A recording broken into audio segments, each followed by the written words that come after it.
ইতিহাসের কিতাবের মধ্যে পাওয়া যায় এ পৃথিবী তখনও সৃষ্টি হয় নাই। পৃথিবী সৃষ্টির 1000 বছর পূর্বের একটা ঘটনা। আল্লাহ পাক রব্বুল আলামিন ফেরেশতাদের সামনে সূরা ইয়াসিন আর সূরা তাহা, এই দুইটি সূরা রব্বুল আলামিন নিজের কুদরতি জবান দ্বারা তেলাওয়াত করেন।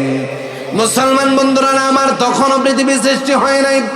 এ পৃথিবী সৃষ্টির 1000 বছর পূর্বে রব্বুল আলামিনের কুদরতি জবানে সূরা ইয়াসিন আর তাহা, এই দুই সূরার তেলাওয়াত ফেরেশতারা শোনার পর আনন্দে আত্মহারা হয়ে গেল, চিৎকার করতে শুরু করলো।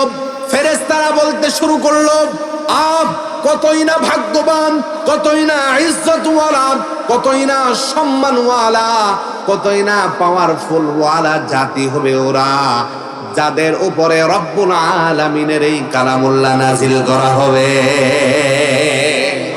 আমি আপনাদেরকে জিজ্ঞেস করতে যাই, কোরআনুল কারীম কাদের উপরে নাজিল হয়েছে? আওয়াজ করে বলেন না।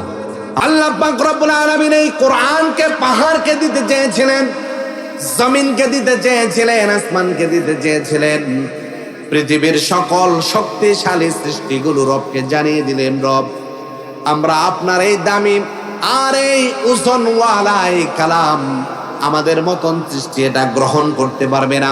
সকলেই রবের সামনে অপারগতা স্বীকার করল।